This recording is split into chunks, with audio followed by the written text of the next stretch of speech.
What's going on, people? We are Tottenham TV here, back here for another predicted lineup. Fulham against Tottenham at Craven Cottage, 6 o'clock kickoff tomorrow evening. Massive game, 3 points is a must.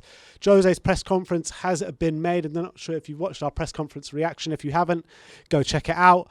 Team news is out. What's the team news? The team news is there's no team news. The team news, is pretty much just Lo Celso is still injured. He's about 1 or 2 weeks away, according to Mourinho. He said he's back training with the team, but because he had a big injury against Leicester back in January, they don't want to risk him until he's 100% fit. So he's not going to be available for this game. But other than that, we have a clean bill of health. Everyone's fit.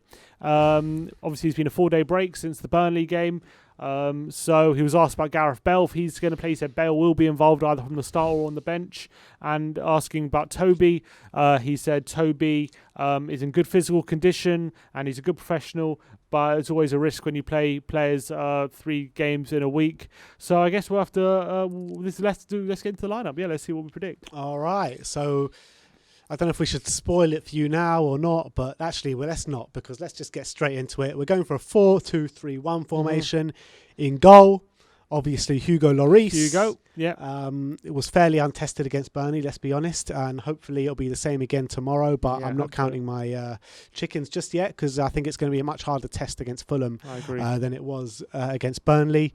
Right back, we're going to stick with Serge Aurier, just because we need those bombing on fullbacks, don't we? Yeah, coming back from injury, it's obviously you could think maybe will we rest him this game and bring in Doherty, but I think Aurier, I think you got to keep him in there. I think he had a good game, and I think he'll build up his match fitness as well. So I think Aurier stays in the team. Left back, Reguilon to stay in there as well, because like I said, for Aurier, we just need those bombing on fullbacks. And I think a few people said it in the press conference reaction, and I said it after the game. It's just a breath of fresh air to have Reguilon in the team. It is. I completely agree. Having him and Aurier in the team is fantastic again, and we look a completely different outfit really when they're there. So I think they both got to play.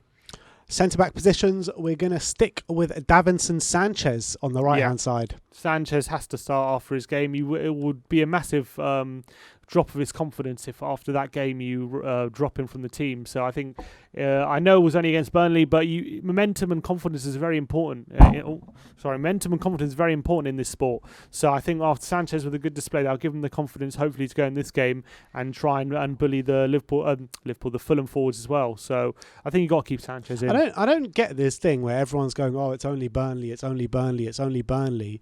When a team, if they lose to Burnley or if they just about beat Burnley 1-0, then Burnley won the toughest games in the Premier League. Yeah, I agree with that. I think that people haven't given us the respect for beating Burnley, but I would say in terms of an attacking point of view, in terms of Burnley's attack, they didn't have Wood or Barnes. No, I get that. So it was an easier test for Sanchez. But in terms of how we penetrated them and how we got 4 goals that was and impressive. how we absolutely battered them, everyone's like, oh, but it was only Burnley. But, a few weeks ago, Burnley were on really good form and they just won at Anfield. So, Burnley have been some of the toughest teams we've played against over the last 3 or 4 years. Yeah, I think for me, Premier League, there's no given. I know there's no game which is just a given. So, you got to say, I think I was happy with the performance. Yeah.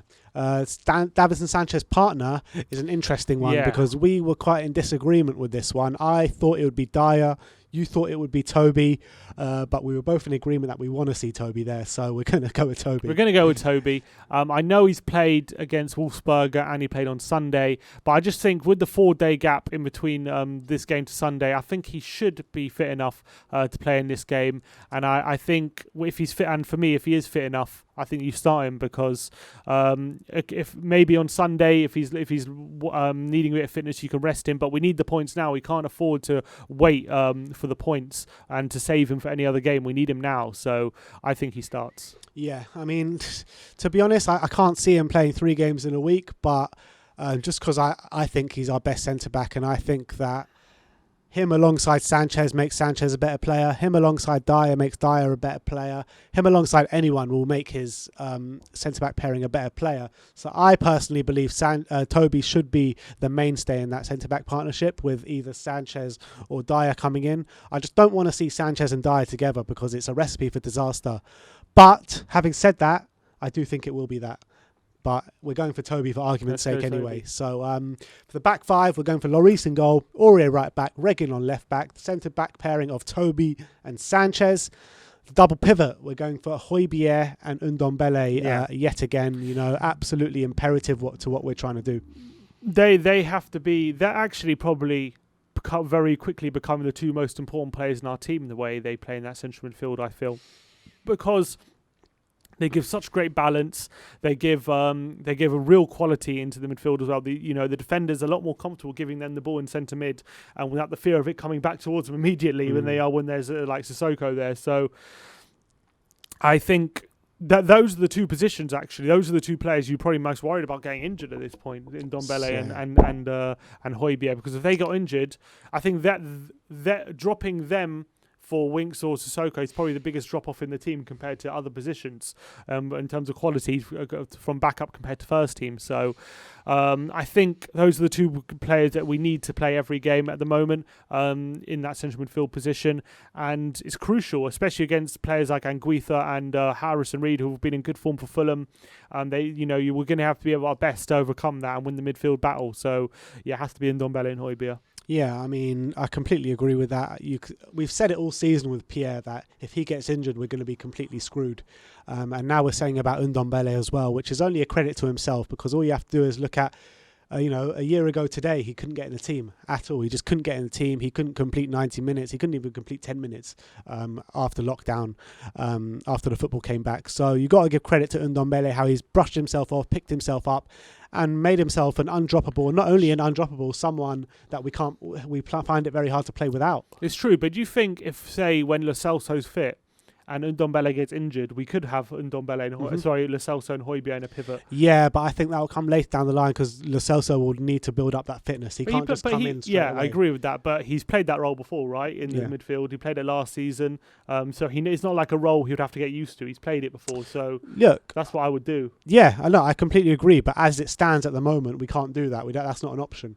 Yeah, and of course, I'm saying when Lo Celso's back, 100%, we won't have to rely so much on Ndombele. Yeah, I agree with that. Yeah, for sure. Yeah. So middle two of Højbjerg and Ndombele, left hand side of the attack Heung-min Son, right hand side of the attack we're going for Gareth Bale after that absolutely fantastic performance. Well, a couple of fantastic performances now, getting better and better. Yeah, he's in great form. Obviously, he only played 70 minutes on Sunday, but I think he should be with a 4-day break. Mourinho saying he had a very good recovery session, so I think you have to start him in this game, even if he only lasts an hour.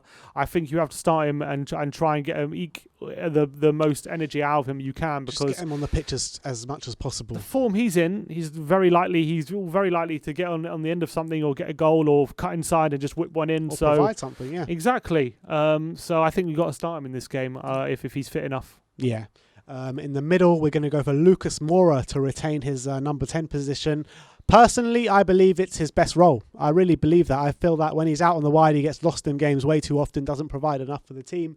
You've seen since he's gone in the middle, that's 2 back-to-back Premier League goals now, with goals in the Europa League as well. So I think we got to stick with Lucas Moura, the informed player. And you got to remember, under Poch, he actually played up front a few times, and he did well there. When he started, Old Trafford. Yeah, Old Trafford, he played really well. When actually the performances when he was up front where he didn't do well was because when we put him up front on his own, when we had all those injuries of Son and Kane, then he didn't do a good role. But if you also remember when we played Man City in the Champions League, he played up front in a 2 with Son, and he was also quite good there. So I think him in a 2 up front, he can play that role and he can be decent. And that central attacking midfield role is not too dissimilar to that, just obviously a bit deeper.